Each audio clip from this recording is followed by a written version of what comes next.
죄악의 언약과 그리스도. 4장 언약과 메시아 사상. 1. 언약의 특징. 성경의 주제를 언약이라고 할 때 이 언약은 창조주 하나님과 피조물 사이에 맺어진 약정이다. 언약의 용어 베리트는 하나님의 주권적으로 사역되는 두 당사자 사이에 피로 맺은 약정이다. 이 언약은 죄인에 대한 하나님의 일방적, 주권적인 약속으로서 인간의 동의를 구하지 않고 성취해 나가시는 하나님의 주권적 은혜의 사역이다. 이 약정은 성경 역사 속에서 유기적으로 연결되며 점진적으로 발전해 나간다. 즉, 언약의 특징은 유기적이며 점진적이다. 그리고 이 언약의 중심은 메시아, 그리스도이다.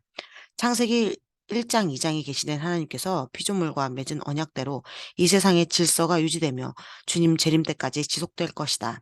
또한 창세기 3, 4장에 나타난 죄인을 구원하시기 위해 구원 계획을 세우시고 성경 역사 속에서 그 언약을 이루어 가셨다.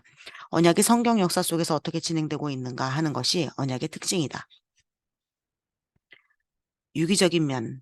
성경은 하나님이 자기 계시의 유기적이며 점진적 과정을 보여준다. 성경의 역사는 실제 계시의 점진적인 다양한 발전 과정을 말하며 이 계시 발달 과정에는 유기적인 발전이 있다. 유기적 모델의 한 예로서 씨앗과 열매를 들 수 있다. 온전한 씨앗이 싹이 나오고 그 싹이 자라 줄기가 되고 줄기가 자라 꽃이 피고 급기야 열매 맺는다. 특히 유기적이라는 말은 씨앗에서 싹이 나오고 그 씨앗과 싹에서 줄기가 나오며 마침내 그 씨앗과 싹과 줄기에서 꽃이 피고 열매 맺는 성격을 말한다. 성경의 언약도 이와 같은 유기적 성격을 갖는다. 최초의 언약인 아담의 언약은 노아의 언약으로 이어진다. 그리고 아브라함 언약은 아담과 노아의 언약에서 비롯되었으며 모세의 언약은 아담, 노아, 아브라함의 언약에 근거하여 이어져 간다. 처음 언약이 역사 속에서 계속 다양한 형태로 이어져 가지만 메시아 예수 그리스도를 향하여 통일성 있게 나아가는 것을 언약의 유기적 성격이라고 한다. 점진적인 면. 성경의 언약은 씨앗처럼 처음에는 희미하게 나타나지만 점차 싹이 나고 줄기로 자라고 꽃이 피고 열매로 드러나듯이 성경 역사 속에서 하나님의 언약은 점점 메시아 그리스도에게로 나아가는 점진적 과정을 거친다. 즉 씨앗보다는 싹이, 싹보다는 줄기가, 줄기보다는 꽃이 열매에 더 가까워져 가듯이 하나님의 인간 구원 언약도 역사 속에서 처음에는 희미하게 시작되지만 역사가 진행됨에 따라 점점 메시아의 탄생으로 가까워져 가는 모습으로 발전해 나간다. 이것은 언약이라는 성경의 중심 주제가 시대마다 다른 역사의 옷을 입고 발전해가면서 다양한 면과 아울러 통일된 면을 함께 보이며 완전한 형태로 발전해가는 소위 언약의 점진적 성격을 보여준다. 창세기 3장 14에서 17절은 하나님과 아담이 맺은 최초의 언약이다. 원시 언약이라고 불리는 여자의 후손 언약은 노아, 아브라함, 모세, 다윗을 거쳐 때가 참해 예수 그리스도께서 한 여자 마리아의 몸을 빌어 이 세상에 탄생하심으로 성취되었다. 이처럼 하나님의 언약이 역사 속에서 계속 유기적으로 연결되어 있으며 유기적이면 동시에 역사가 진전됨에 따라 메시아 예수 그리스도에게로 집중되고 점점 발전되어 다가가는 점진적인 면 두 가지 특징을 갖는다. 특히 최근 구약 이해의 가장 좋은 방법인 유기적 모델은 나무가 점점 자라듯이 계시가 점진적으로 나타난다는 견해이다. 최근에는 이 이론을 중심으로 하는 풍성한 성경 신학이 진행되고 있다. 이 이론은 세대주의 견해와 언약 이론파의 견해를 능가하는 발전된 견해이다. 세대주의자들은 언약론자들이 성경 속의 중요한 구별점을 무시한다고 비판하고 언약론자들은 세대주의를 향해 성경의 핵심적인 통일성을 너무 약화시킨다고 비판했다. 이러한 두 주장의 의견을 수렴하고 보충한 이론이 언약의 유기적 성격과 점진적 성격으로 하나님의 언약을 이해하는 소위 유기적 모델이다. 이 이론은 구속사의 통일성과 다양성을 잘 표현해주고 있다. 유기적 모델의 견해 아래 구약신학을 정의하면 구약신학이란 하나님이 주도하에 점진적으로 창조 때부터 종말까지 발전해가는 계시 역사를 연구하는 학문이다. 하나님의 계시 역사는 언약의 점진적이고 유기적인 발전의 역사이다. 안식제도가 그 좋은 모델이 될 수 있다. 창세기 3장 1절, 3절, 1절, 2절의 하나님의 안식은 안식제도의 싹이다.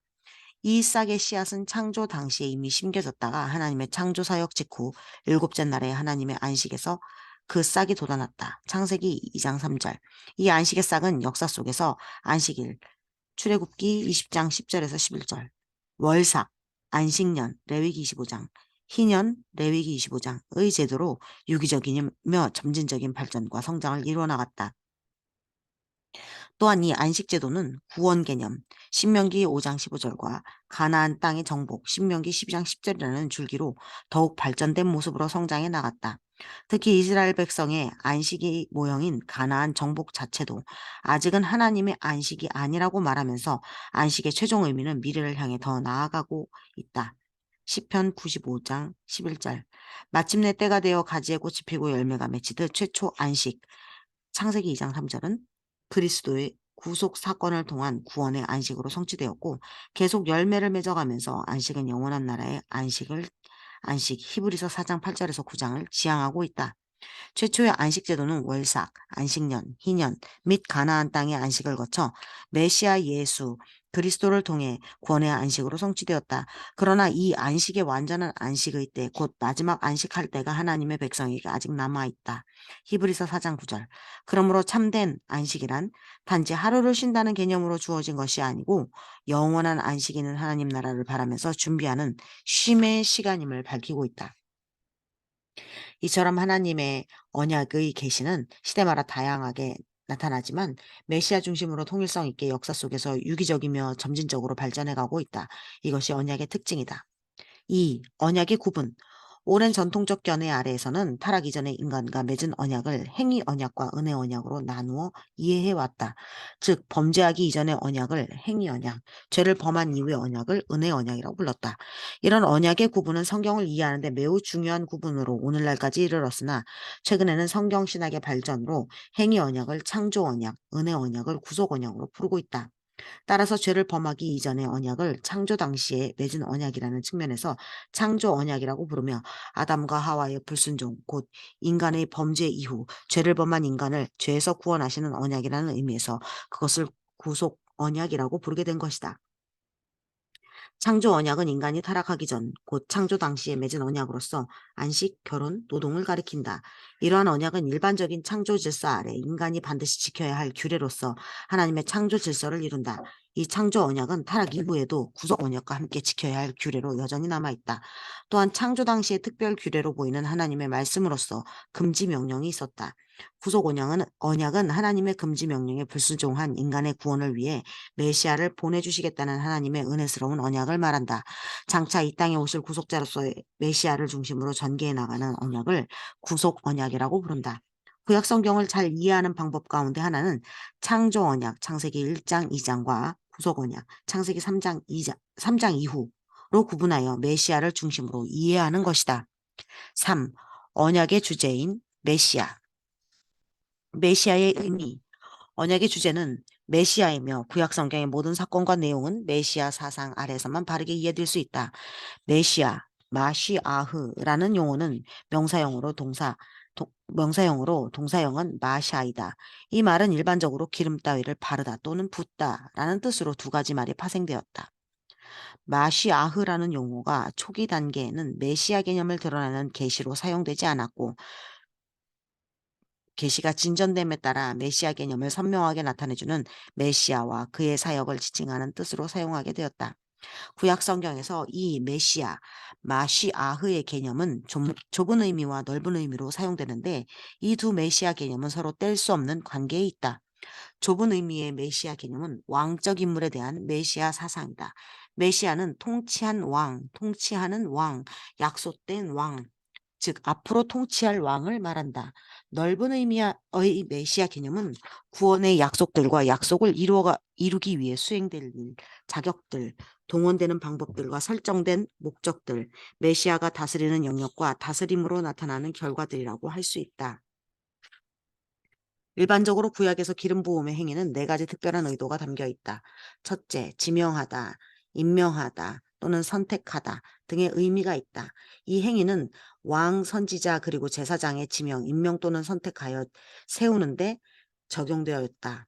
구약의 기름 부음 받기 위해 지명된 자들은 오직 여호와께서 선택하는 자들 뿐으로 이들을 지명, 임명 또는 선택할 특권을 가지신 분은 오직 여호와시다. 둘째, 구별하다 또는 성별하다라는 의미가 있다. 왕이나 선지자 그리고 제사장의 기름 부음 받은 자들은 백성들로부터 구분되어져 특별히 여호와와 가까운 관계가 되었으며 여호와를 대신하여 백성들 앞에 서고 여호와 앞에서는 백성들을 대표했다. 셋째, 위임하다 또는 권위를 부여하다라는 의미가 있다. 선택, 지명, 임명, 구별, 성별된 사람들에게는 또한 특별한 일들이 주어졌다. 기름 부음 받은 자는 자신에게 위임된 일들을 수행할 수 있는 권리, 능력, 권위를 부여받았다. 넷째, 직무와 임무들을 수행할 수 있도록 자질 부여와 소양을 갖춘다는 의미가 있다. 기름 부음 받은 자들은 권위를 부여받아 그들의 직무들을 수행해야 했는데 그 직무들을 수행할 수 있도록 여호와께서는 세운 자들에게 직접 자질과 소양을 부여하셨다. 기름을 지칭하는 일반적인 히브리어는 쉐멘이다. 이 말은 연고, 기름짐, 기름진 것들 등으로 번역되어지며 기름 부음을 행하는 각각 경우에 사용된 기름의 성분에 대해서는 항상 명시되어진 것은 없고 여호와께서 직접 처방하신 대로 준비되어야 했다. 출애굽기 30장 22절에서 38절에 보면 모세가 이 기름을 준비하는 방법에 대해 자세히 기록한 말씀이 있다. 향품, 몰약, 육개, 창포, 계피, 그리고 감람류를 각기 정한 양대로 섞어 만들었으며 그 관유는 거룩한 것으로 결코 개인적 용도로 사용돼서는 안 된다는 것이다. 기름이 주는 의미는 언제나 언약이 갖는 긍정성, 강함, 선, 치유, 능하게 함, 부요함, 그리고 언약의 축복을 나타내며 생명의 상징으로 하나님을 상징하는 것에 부어졌다. 구약의 이 기름 부음에 있어서 한 가지 특이한 사항은 여성들에게는 기름 부어짐이 없었다는 것이다. 기름 부음 받은 자의 직무. 기름 부음 받은 자들의 직무는 하나님의 백성 사이에 중재자의 역할을 감당했다. 제사장들은 백성의 구원 사역에 관계된 제사 일을, 선지자는 하나님의 대변인으로, 왕은 여호와를 대표하는 언약 백성의 구원자로서 공동체를 다스리며 하나님의 백성을 돌보는 목자로서의 역할을 수행했다. 그러나 왕, 선지자, 제사장 이 세 직분의 기능은 상호간 밀접한 관계가 있다. 구약 성경의 좁은 의미와 넓은 의미로 사용된 메시아에 대한 개념은 역사 속에서 점차 한 인물에게로 집중된다. 히브리어로 기름 부음 받은 자라는 의미의 메시아라는 용어는 헬라어인 크리스토스로 대치되었다. 구약에 예표되어 나타나고 예언되었던 그리스도 메시아는 하나님의 구원의 때가 이르렀을 때 갈라디아서 4장 4절 팔레스틴 유대 땅 베들레헴에서 동정녀 마리아 몸을 빌려 예수라는 이름으로 이 세상에 오셨다. 예수님은 하나님으로부터 선택되고 지명되어 인간을 죄로부터 구원할 구원자로서의 사명을 갖고 이 세상에 오신 것이다. 이런 의미에서 그는 기름 부음 받은 메시아이다. 인간의 죄를 대신 지시고 십자가에서 죽으시고 부활하신 예수가 바로 믿는 자들의 진정한 메시아 그리스도이시다. 메시아가 여기 있다 저기 있다 해도 십자가에서 죽었다 부활하신 예수님만이 참 메시아이신 우리의 구주이다.